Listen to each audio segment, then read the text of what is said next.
Assalamualaikum warahmatullahi wabarakatuh. Selamat siang pendengar pecinta 102.5 Madani FM Solution Radio. Kembali saya Komang Surya sapa Anda di program siaran Bincang-Bincang Sehat ya, di edisi siaran hari ini di hari Kamis lembar kalender yang ke-17 Oktober 2024. Ya, kebersamaan kita hingga tuntas nanti satu interval ke depan hingga pukul 15 waktu Indonesia Barat. Ada layanan fasilitas yang kami sediakan seperti biasa. Tentu di 08233994 7707 ataupun juga di radio streaming di radio streaming Radio Madani.online, di YouTube-nya Radio Madani official dan Instagram di Madani FM Bojonegoro ya. Sudah hadir narasumber kita dari Rumah Sakit Aisyah, Ibu Wiwin Komaria, MD Kebidanan ya. Beliau ini adalah bidan Rumah Sakit Aisyah Bojonegoro. Sapa dulu, assalamualaikum Bu Wiwin. Ya. Iya, gimana nih kabarnya Bu Wiwin? Baik ya? Alhamdulillah, sehat itu ya. Oke. Nanti kita akan banyak berbicara tentang siap dan nyaman menghadapi menopause ya. Nah, nanti kami udah interaktif Anda di layanan yang kami sediakan di 08233997 saya ulang di 08233994 7707, itulah layanan fasilitas yang kami sediakan ya. Bersama dengan Bu Wiwin atau Mbak Wiwin ya. Dan ini adalah bidan di Rumah Sakit Aisyah. Mungkin sebelum kita berbicara tentang menopause, Mbak Wiwin ini bisakah Anda mungkin ceritakan apa saja peran utama bidan ya di Rumah Sakit Aisyah Bojonegoro dan bagaimana keseharian tugas Mbak Wiwin atau Bu Wiwin di Rumah Sakit Aisyah ini ya? Ya. Terima kasih Bang Komang. Yeah. Saya bidan di Rumah Sakit Aisyah Bojonegoro. Tugas kita di Rumah Sakit Aisyah Bojonegoro ini kita akan membantu pada ibu hamil dan bersalin ya, terutama untuk membantu para ibu dan ibu hamil untuk melahirkan. Terus untuk pada kasus-kasus seperti operasi dan lain-lain, untuk perawatan setelah pasca operasi dan sebelum operasi. Gitu ya. Nah, kira-kira apa tantangan terbesar yang Anda hadapi dalam memberikan pelayanan kesehatan ibu dan anak di Bojonegoro, dan bagaimana Rumah Sakit Aisyah ini berperan dalam mengatasinya ya? Ya, tantangan terbesar dari pekerjaan kita adalah gimana kita itu memberikan rasa nyaman ya, rasa nyaman dan pelayanan yang terbaik untuk pasien-pasien kami di Rumah Sakit Aisyah Bojonegoro. Dan insya Allah Rumah Sakit Aisyah Bojonegoro selalu memberikan pelayanan ya, pelayanan dan yang prima untuk seluruh pasien-pasien Rumah Sakit Aisyah Bojonegoro.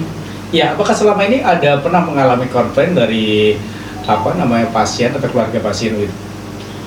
Pasti ada, karena memang semua dari pasien-pasien ini mereka kan pasti ingin sesuatu yang baik gitu ya. Paling kita percaya. Kira-kira apa yang menjadi fokus utama di Rumah Sakit Aisyah dalam memastikan persalinan yang aman bagi ibu dan bayi? Apakah ada prosedur khusus yang diterapkan di Rumah Sakit Aisyah ini ya kira-kira? Ya, terima kasih. Kalau prosedur khusus pasti ya, semua tindakan yang dilakukan di Rumah Sakit Aisyah pasti sudah memiliki SPO yang sudah ditetapkan ya. Jadi kita tidak bisa melakukan semuanya itu tanpa SPO. Semua harus sesuai dengan SPO gitu. Mbak Wiwin, kira-kira seiring dengan perkembangan teknologi dan metode kebidanan saat ini ya, apakah Rumah Sakit Aisyah ini juga menerapkan inovasi tertentu? Bagaimana teknologi ini bisa membantu Anda dalam melaksanakan aktivitas dan tugas kebidanan di Rumah Sakit Aisyah ini kira-kira? Ya, terima kasih. Dengan perkembangan zaman ini ya, Rumah Sakit Aisyah juga nggak mau kalah ini. Misalnya di rumah sakit kami sekarang sudah ada kayak yoga untuk ibu hamil. Gitu ya. Kemudian ada program untuk bayi.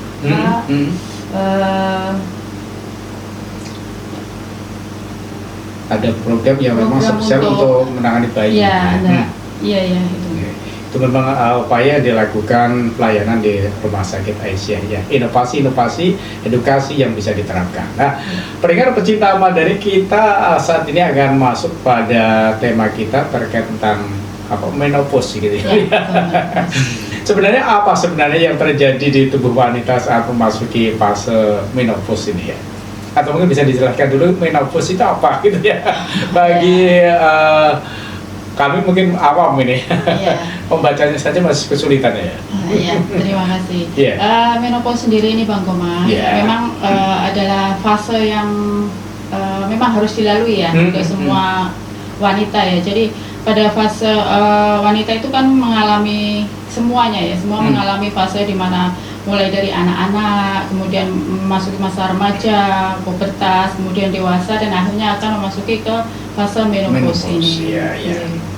Jadi fase menopause ini nanti ditandai dengan berhentinya fase menstruasi selama 12 bulan. Jadi 1 tahun tidak mendapatkan menstruasi, itu baru dikatakan menopause. Gitu ya. Oke, baik. Kira-kira di usia berapa rata-rata wanita ini mengalami menopause, dan apakah ini bisa berbeda-beda begitu bagi wanita ya? Ya, untuk menopause sendiri tiap individu itu berbeda-beda. Tetapi pada usia menopause itu bisa terjadi pada usia antara 40 sampai 50, tapi kebanyakan pada usia 51 sampai 52 tahun Bang. Gitu ya. Yang mengalami menopause ya. Jadi berbeda ya sebenarnya. Berbeda pada tiap individu ya. Ada yang sebelum 51 juga sudah ada yang lebih dari 52 juga ada. Oh gitu ya. Jadi tidak sama ternyata. Tidak sama. Sama dengan pada wanita yang mengalami menstruasi awal itu kan sama, nggak sama satu umur pada semua wanita ya. Jadi berbeda. Iya. Lalu kira-kira apa saja mungkin kalau boleh tahu tanda-tanda awal yang menunjukkan seseorang sedang menopause ya? Kira-kira apakah ada tanda-tandanya begitu? Ya, biasanya pada wanita yang mau menopause itu diawali dengan tahap paramenopause ya. Jadi wanita itu nggak langsung jatuh pada fase menopause. Jadi pada awalnya diawali dengan fase perimenopause ya, sebelum menopause. Itu biasanya terjadi pada usia 40-an. 40 kita masuk ke fase perimenopause, di mana kadar estrogen itu sudah mulai turun. Biasanya sudah ada tanda-tanda seperti siklus haid yang sudah tidak seperti biasanya, misalnya lebih panjang atau lebih pendek gitu, atau darah menstruasinya lebih banyak gitu. Oke, baik. Pendengar pecinta Madani, silakan kami undang interaktif Anda di layanan yang kami sediakan di 082339947707. Ini sudah ada yang masuk ya. Saya terima dari Mbak Maftukah ya. Pertanyaannya begini, bagaimana seseorang wanita bisa tetap merasa bugar dan bahagia setelah menopause ya? Kira-kira caranya bagaimana? Menopause tadi dalam keadaan sehat, bugar gitu. Nah, ini kan menopause itu kan memang karena karena penurunan kadar hormon estrogen ya. Jadi pada fase itu akan banyak keluhan.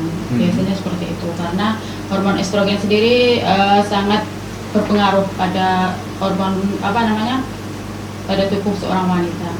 Gimana sih caranya biar tetap bugar? Itu butuh persiapan. Jadi kenapa harus disiapkan ya? Karena memang gejala yang akan timbul itu nggak bisa kita hindari ya.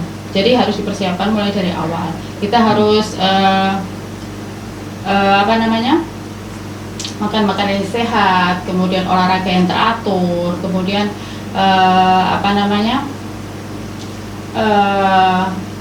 istilahnya secara psikologis kita juga harus mengenali gimana ketika kita itu menopause gitu ya, apa aja yang akan kita kita rasakan ketika menopause itu. Oke, baik, terima kasih. Dan masih dari penanya yang sama untuk yang kedua, kira-kira apa saja tantangan kesehatan jangka panjang yang perlu diwaspadai setelah menopause seperti kesehatan jantung atau osteoporosis ya. Tantangan kesehatan jangka panjang itu seperti apa itu ya? Ya. Karena memang itu tadi ya, karena menopause itu kan berhubungan dengan penurunan kadar estrogen ya, di mana kadar estrogen dalam tubuh itu pengaruhnya sangat banyak. Estrogen itu mempengaruhi metabolisme tubuh pada tulang, pada lemak, sehingga kita harus menyiapkan mulai dari awal. Jadi untuk osteoporosis seperti itu ya. Jadi pengeroposan tulang itu bisa kita cegah atau bisa kita meminimalkan dengan pemberian konsumsi kalsium, vitamin D, gitu-gitu, olahraga yang teratur seperti itu. Iya, oke, baik. Terima kasih. Tadi memang harus tetap olahraga, jaga kesehatan makan yang bergizi, gitu ya. Oke. Nah, yang ketiga adalah menopause seringkali dianggap sebagai akhir dari masa subur ya bagi wanita ya. Bagaimana kita bisa mengubah pandangan ini menjadi lebih positif dan memperdayakan gitu ya? Karena ini bagaimana ya? Apakah ini sebuah apa ya?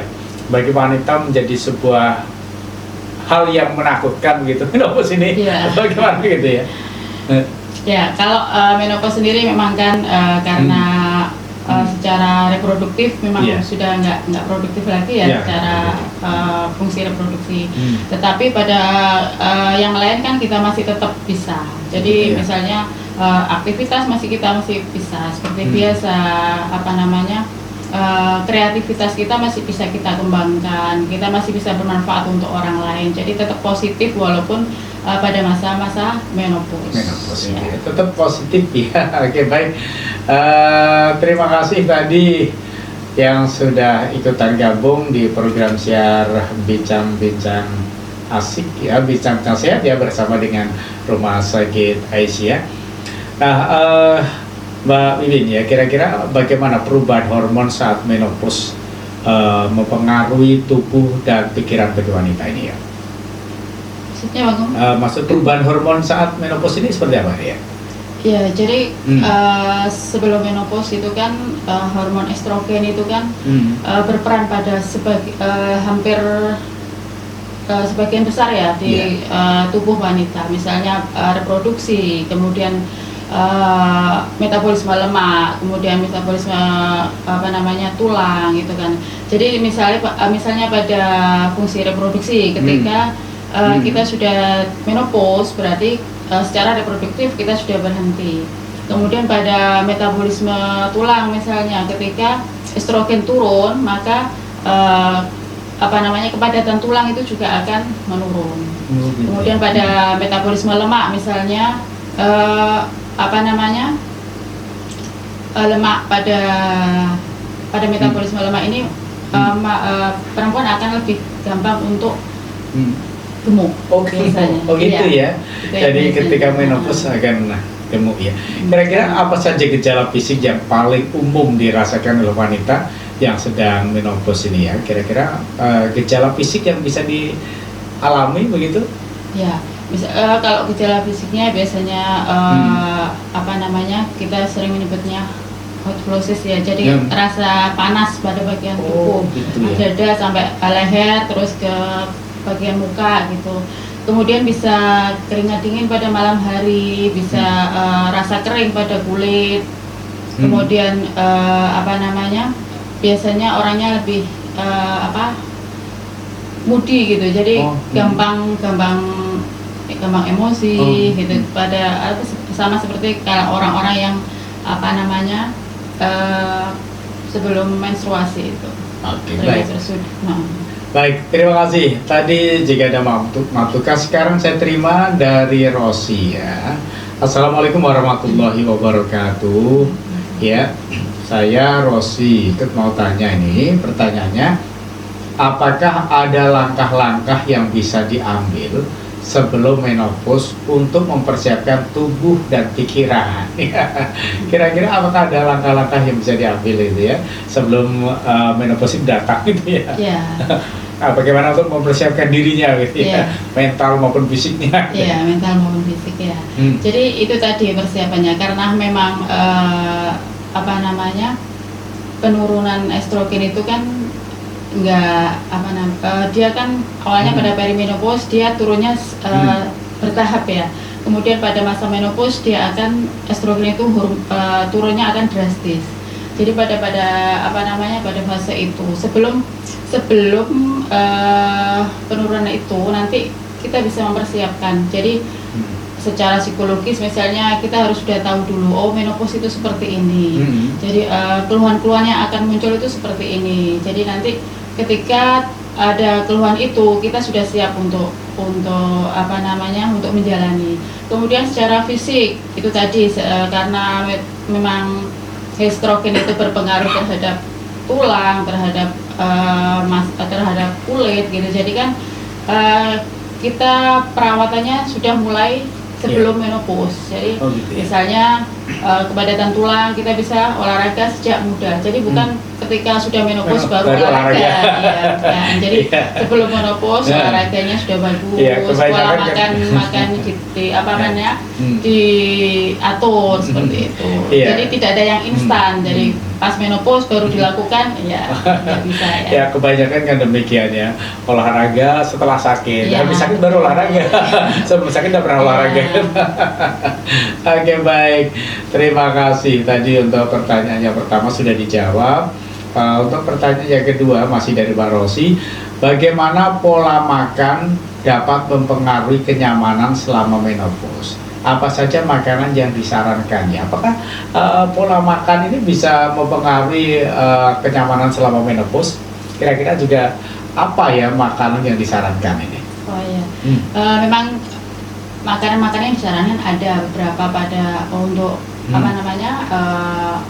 wanita dengan menopause ya. Jadi karena menopause itu adalah penurunan estrogen, maka pada makanan yang dianjurkan biasanya mengandung makanan-makanan yang mengandung fitoestrogen. Jadi seperti buah apel ya, terus buah beri-berian, kacang-kacangan, kurma, kismis itu buah-buahan yang mengandung fitoestrogen. Jadi senyawa-senyawanya bisa seperti senyawa estrogen alami dari tubuh.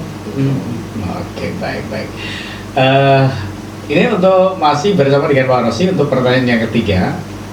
Apakah ada olahraga khusus yang membantu wanita lebih nyaman melalui menopause ini ya? Apakah ada olahraganya khusus gitu ya? Kalau untuk olahraga ya Bang Mamang ya. Olahraga kalau masa menopause itu kan usianya sudah 50-an ya. Jadi otomatis nggak bisa olahraga yang terlalu berat ya. Tapi olahraga yang paling bagus adalah jalan kaki. Jalan kaki kalau simple tapi sangat penting ya. Jalan kaki bisa, terus kemudian renang, terus bersepeda, yoga bisa seperti itu. Oke, baik. Itu yang mungkin olahraga yang bisa dilakukan bagi para ibu yang sudah menopause itu ya. Baik, terima kasih Mbak Rosi. 3 pertanyaan sudah dijawab. Nah, Mbak Win tadi disampaikan tentang perimenopause ya. Kira-kira apa yang dimaksud dengan perimenopause ini? Ya, perimenopause ya tadi sebelum usia sebelum menopause. Jadi fase di masa sebelum menopause. Sebelum menopause itu namanya perimenopause gitu ya. Kira-kira bagaimana ya menopause ini bisa mempengaruhi kesehatan tulang dan otot? Apakah orang menopause itu akan ada perubahan kesehatan tulang maupun ototnya gitu? Ya, pada fase menopause itu akan ada keluhan seperti osteoartritis, osteoporosis, jadi nyeri sendi misalnya, gampang boyoan nyeri sendi ya, terus pengerombosan tulang, seperti itu. Oke, baik, kita akan break dulu Mbak Wiwin ya, karena sesaat lagi dikumandangkan seruan Adzan Asyar untuk daerah Bojonegoro dan sekitarnya. Insan Madani dimanapun Anda kembali masih dari Jatuh Kota Bojonegoro, Jalan Natal Kembar 48 di program siaran Bincang-Bincang Sehat bersama dengan Rumah Sakit Asia ya. Ada Ibu Wiwin Komariah ya hadir di kesempatan hari ini untuk menyapa insan Madani semuanya di program siar Bincang-Bincang Sehat. Oke baik, tema kita adalah siap dan nyaman menghadapi menopause ya. Nah, berikut ini ada yang masuk ya, saya bacakan ini. Assalamualaikum warahmatullahi wabarakatuh, Bu Komang. Selamat siang Ibu, saya Pak Sudarso ya. Halo, apa kabar Pak Sudarso yang ada di Blora ini? Pak Sudarso ini aktif mengikuti program siar Bincang-Bincang Sehat. Nah, istri saya usia 41 tahun, head tidak lancar, padahal di usia muda istri saya lancar headnya. Mohon izin bertanya Ibu, kira-kira apakah kami masih bisa memiliki keturunan di usia saya 55 dan istri 41 tahun ini? Dan tidak lancarnya head istri saya apakah merupakan tanda-tanda menopause? Kalaupun bukan tanda menopause, adakah cara atau trik khusus agar kami diberikan keturunan lagi begitu ya? Oke baik Bu, mungkin bisa dijelaskan Bu ya. Iya. Saya Pak siapa tadi ya? Pak Sudarso. Pak Sudarso ya. Ini istrinya usianya 41 tahun. 41 tahun Iya. ya. Haidnya tidak lancar gitu ya. Tidak lancar ya. Tapi sebelumnya haidnya lancar gitu ya. Benar ya. Ini untuk usia ibunya ya Pak ya 41 tahun. Itu kalau menurut teori sudah masuk dalam fase perimenopause ya. Belum menopause tapi di perimenopause, sebelum menopause. Jadi memang pada fase perimenopause ini ada tanda-tanda biasanya menjelang menopause. Jadi ada siklus haid yang kadang nggak teratur. Seperti ini bisa seperti ini tadi. Jadi kadang 2 bulan, 3 bulan baru dapat, atau siklus haidnya lebih panjang atau lebih pendek seperti itu. Iya. Memang wajar pada usia sekian. Jadi kalau sudah masuk dalam perimenopause biasanya ada keluhan-keluhan seperti itu. Terus kemudian untuk apakah masih bisa memiliki keturunan? Apakah masih memiliki keturunan? Selama masih ada sel telur yang dihasilkan, insya Allah masih bisa ya. Tapi untuk untuk usia ibunya sudah masuk dalam usia resiko tinggi ya Pak ya. Sudah 41 tahun gitu. Ya, oke baik. Terima kasih tadi Pak Sudarso ya, bagi yang sudah ikutan gabung bersama dengan program siar Bincang-Bincang Sehat bersama dengan Rumah Sakit Asia ya. Oke baik, silakan kami undang kembali Anda di layanan yang kami sediakan di 082339477707 ya. Itulah layanan fasilitas yang kami sediakan untuk Anda. Nah, bagaimana Ibu ya, kira-kira apakah menopause ini juga bisa mempengaruhi kesehatan seksual ya? Dan apa solusi untuk mengatasi perubahan ini ya? Iya, memang pada fase menopause ini juga ada perubahan pada masalah seksual ya. Jadi penurunan kadar estrogen dalam darah dalam tubuh wanita itu menyebabkan kulit menjadi kering ya. Kemudian begitu juga pada daerah vagina nyun sewu itu juga ada keluhan seperti itu. Jadi terasa lebih kering gitu ya.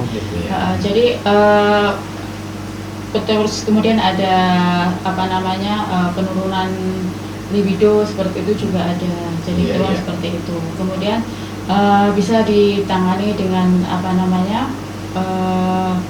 komunikasi dengan pasangan, kemudian olahraga, makan makanan yang sehat seperti itu tadi. Iya, oke baik. Lalu kira-kira apakah menopause ini juga bisa meningkatkan resiko penyakit tertentu ya Ibu ya, seperti misalnya osteoporosis atau penyakit jantung gitu, apakah bisa meningkatkan resiko? Ya bisa. Karena itu tadi hormon estrogen berpengaruh terhadap pembuluh darah, kelenturan pembuluh darah itu ya. Jadi ketika estrogen turun maka kelenturan pembuluh darah juga berkurang ya. Kemudian itu menyebabkan ke penyakit pembuluh darah misalnya hipertensi, jantung gitu seperti itu. Terus ke tulang ya. Jadi kepada tulang juga terpengaruh karena hormon estrogen juga istilahnya dia yang mengikat supaya tulangnya itu kuat. Jadi ketika estrogennya turun maka berpengaruh juga terhadap tulang. Jadi ada keluhan seperti osteoporosis seperti tadi yang saya sebutkan ya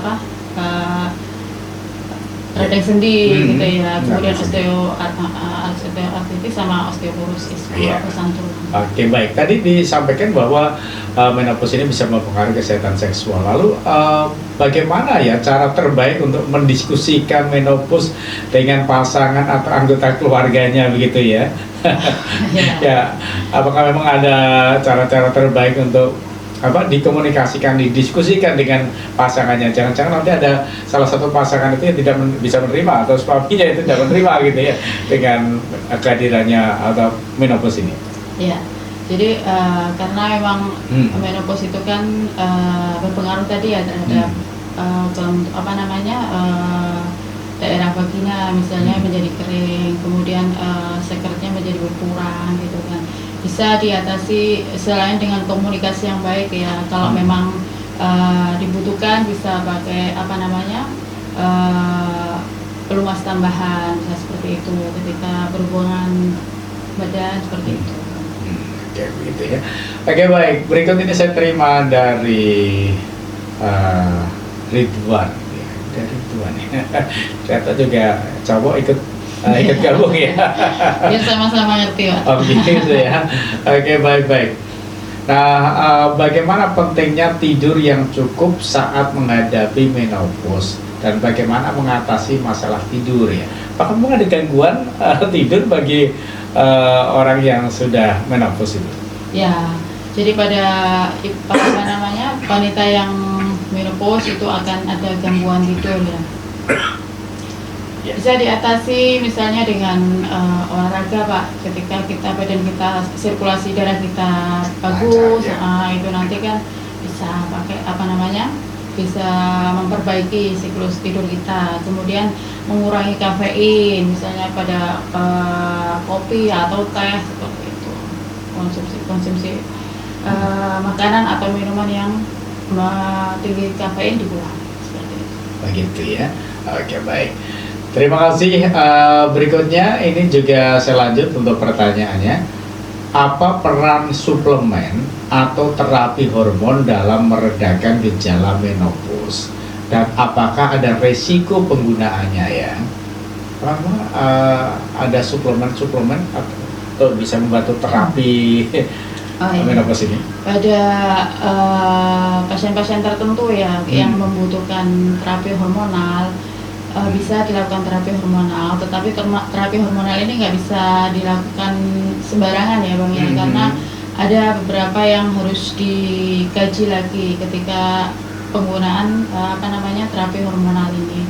Jadi pada penggunaan terapi hormonal misalnya pada pasien-pasien yang kemoterapi atau radioterapi kan juga nggak bisa. Jadi ada kontraindikasi, beberapa pasien yang kontraindikasi terhadap pemberian terapi hormonal ini. Iya. Oke, baik, terima kasih. Memang tadi sudah dijelaskan ya. Yang suplemen tadi ya, yang suplemen bisa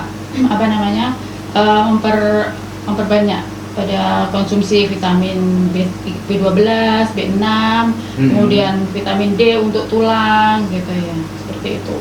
Oke, baik. Terima kasih, dan saya lanjutkan masih dari penanya yang sama ya. Oke, saya terima. Apakah ada komunitas atau kelompok pendukung bagi wanita yang sedang melalui menopause? Apakah ada klub-klub wanita menopause gitu ya? Kalau klub-klubnya mungkin saya nggak terlalu ngerti ya. Cuman ada itu Hari Menopause Dunia Bang. Oh, ada ternyata ya, Hari Menopause Dunia. Kebetulan diperingati tanggal 18 Oktober besok insya Allah. Gitu ya. Jadi Hari Menopause Dunia. Jadi untuk memperbaiki untuk meningkatkan pengetahuan kesehatan pada menopause itu tadi. Oke, baik. Terima kasih tadi Mas Ridwan yang sudah ikutan gabung bersama dengan program siar Bincang-Bincang Sehat dengan Rumah Sakit Aisyah. Silakan yang lain masih kami nantikan di layanan yang kami sediakan di 0823 39947707. Itulah layanan fasilitas yang kami sediakan untuk Anda. Nah, Mbak Mimin, kira-kira apa saja ya mitos umum tentang menopause ini ya yang sering salah dipahami oleh masyarakat dan bagaimana faktanya gitu ya? Apakah ada mitos-mitos tertentu gitu tentang menopause itu ya?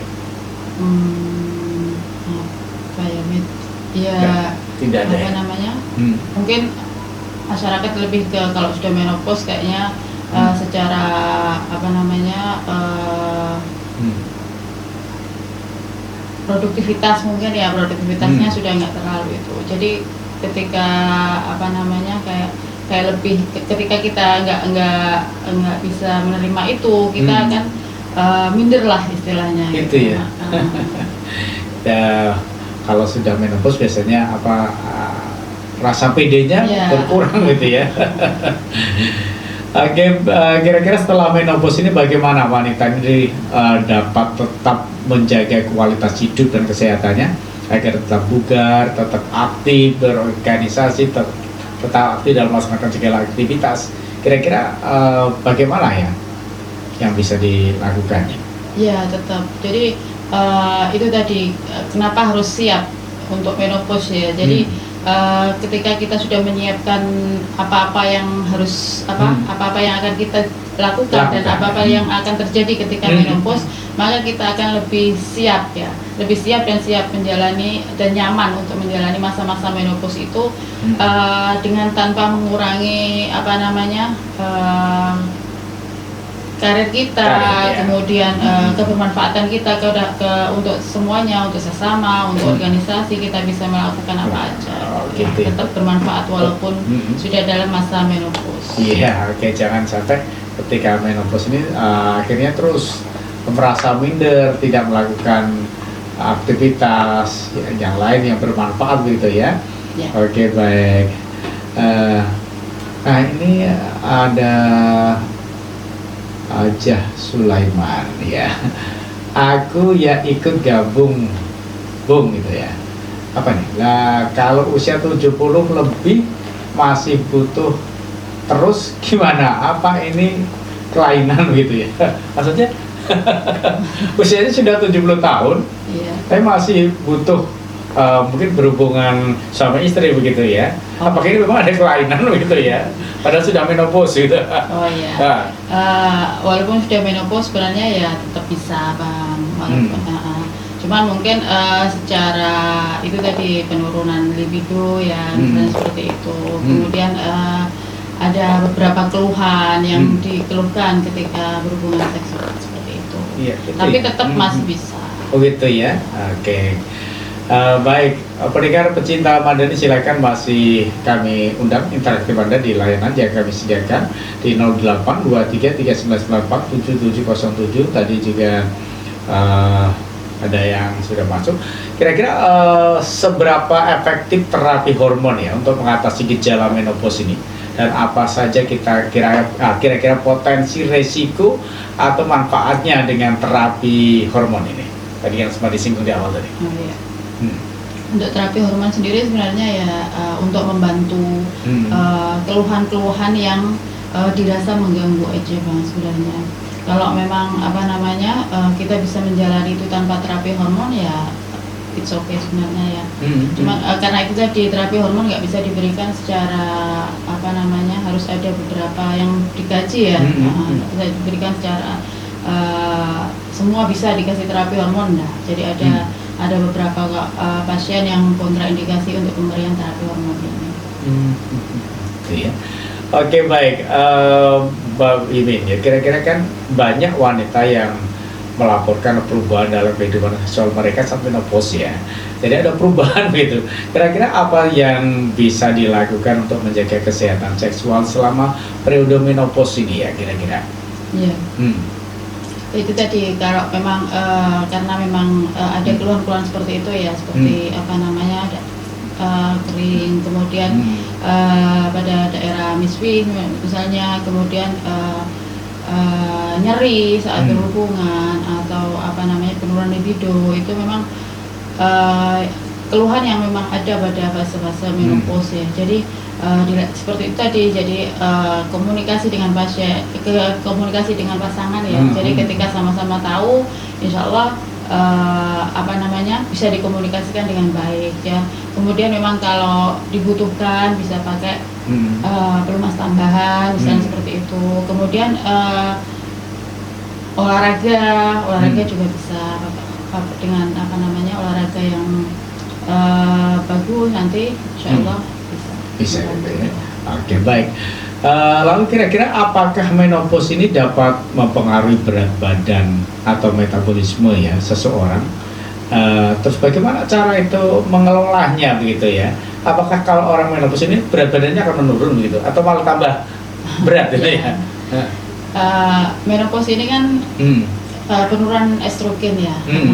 Hormon estrogen sendiri berpengaruh terhadap metabolisme lemak ya Bang, lemak dalam tubuh. Jadi pada fase menopause ini biasanya akan cenderung lebih cepat untuk gemuk gitu. Jadi istilahnya kalau kita makan dengan porsi yang sama pada orang menopause sama dengan orang yang nggak menopause, itu nanti menumpuknya itu lebih banyak pada fase menopause. Jadi gitu ya?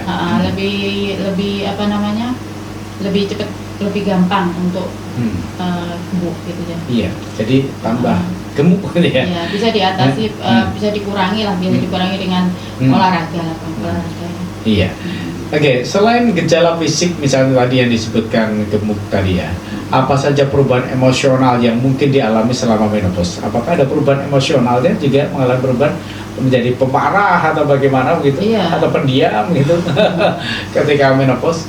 Ya, jadi pada fase menopause ini juga ada keluhan mood swing ya istilahnya ya. Jadi moodnya itu nggak terus bagus terus nggak. Jadi kadang-kadang kayak orang yang sindrom premenstruasi itu ya, jadi mudah marah, mudah tersinggung seperti itu Bang. Karena hormonal tadi lah. Jadi kan seperti halnya pada orang wanita yang mau menstruasi biasanya kan gampang tersinggung gitu kan, karena memang pada fase itu ada ketidakseimbangan hormon. Jadi sama dengan ketika menopause ini. Jadi menopause ini kan karena hormon estrogennya turun, nah itu mempengaruhi di situ. Oke, baik. Terima kasih pendengar pecinta Madani. Berikut ini saya terima dari siapanya. Assalamualaikum warahmatullahi wabarakatuh. Saya Liza Yani di pengantin. Wah, di pengantin ya. Apanya? Oke, barangkali pernah ketemu nih. Beberapa hal yang ingin saya tanyakan. Bagaimana peran edukasi dalam membantu wanita dan keluarga mereka memahami menopause dengan lebih baik ya? Ada peran edukasi Bu. Seperti apa nih ya? Jadi untuk edukasi sendiri, jadi gimana wanita dan keluarga itu bisa menerima kondisi menopause itu. Jadi ketika kita memberikan edukasi kepada wanita menopause dan keluarganya, di situ nanti kan akan saling mendukung ya Bang ya. Iya. Ada saling mendukung. Jadi saling mendukung, saling menguatkan ketika wanita sudah menopause, ketika emosinya sudah naik turun, ketika keluarganya nggak tahu kan gimana ya. Kalau sudah tahu, oh memang masanya menopause seperti ini, bisa memahami gitu. Saling mendukung lah ya. Saling mendukung gitu ya. Oke, jangan mudah marah-marah terus gitu. Dan biasanya gawanya kalau orang sudah tua malah tambah sering kuring-kuringan marah-marah gitu ya. Oke, baik. Terima kasih. Berikutnya ini, apakah ada mitos atau kesalahpahaman umum tentang menopause yang perlu diluruskan ya? Ini hampir dengan tadi. Kira-kira ada mitosnya gitu ya, yang perlu diluruskan tentang menopause itu ya.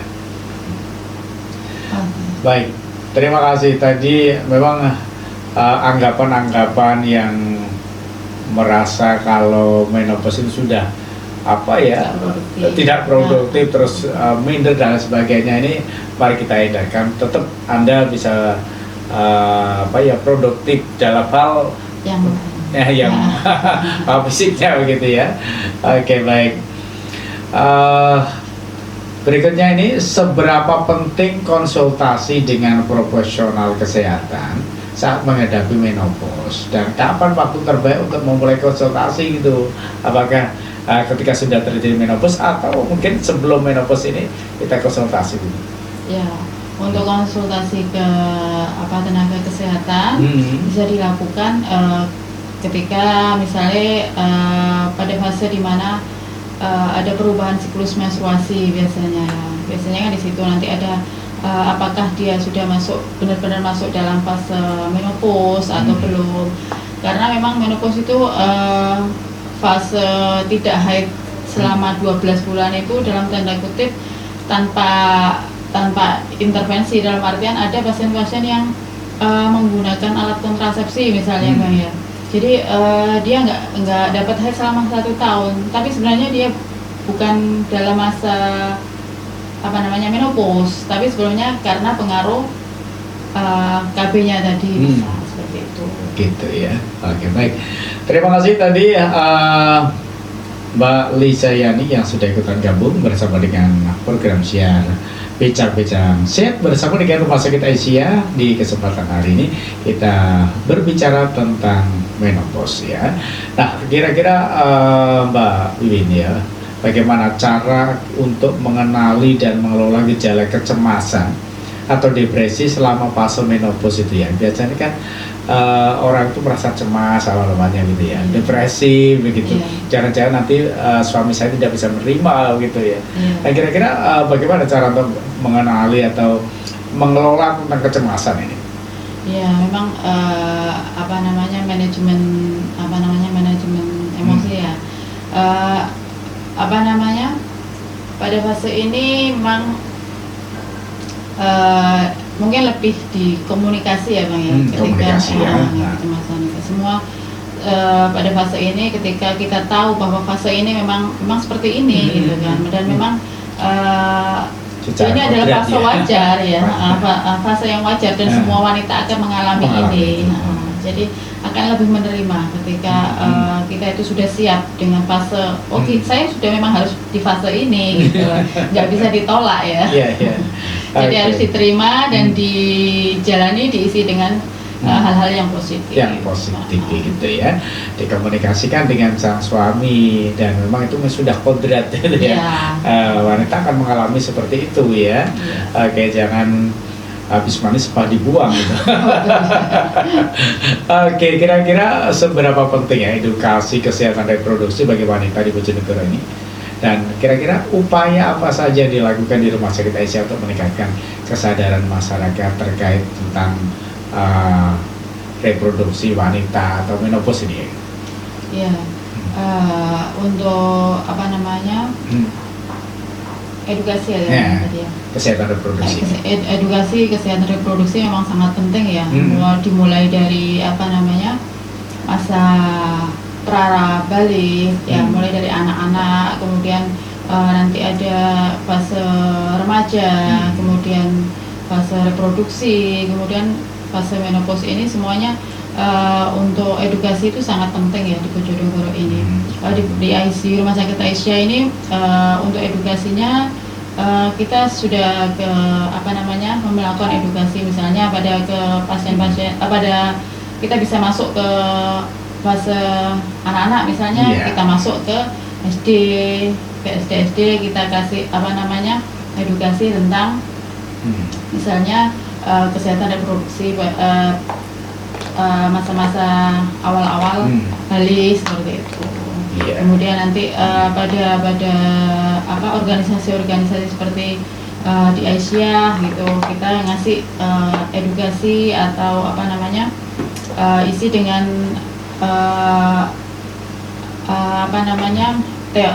tema-tema tentang kesehatan seperti ini. Biasanya kita masuknya ke seperti itu Bang. Oke, baik. Terima kasih Mbak Wiwin jika dari Aisyah atau dari Rumah Sakit Aisyah. Demikian, karena waktu sudah sangat terbatas ya, perbincangan kita hari ini mengenai menopause. Semoga informasi yang telah disampaikan Mbak Wiwin tadi bisa memberikan wawasan dan membantu para wanita yang sedang atau akan menghadapi fase ini agar lebih siap dan nyaman gitu ya. Ingat, menopause adalah proses alami yang pasti dialami setiap wanita, dan dengan pengetahuan serta dukungan yang tepat, kita semua bisa melewati dengan baik. Nah, terima kasih dari Rumah Sakit Aisyah yang selalu siap mendampingi kita di program ini. Jangan ragu untuk berkonsultasi dengan para ahli jika Anda membutuhkan informasi lebih lanjut dan dukungan medis terkait menopause, tentu bisa di Rumah Sakit Aisyah ya. Oke, kita akan lanjutkan untuk tema berikutnya di hari Kamis mendatang. Terima kasih semuanya. Akhirnya saya Kamal Sore yang bertugas segera mohon undur diri, selamat berpisah. Fastabiqul khairat. Wassalamualaikum warahmatullahi wabarakatuh.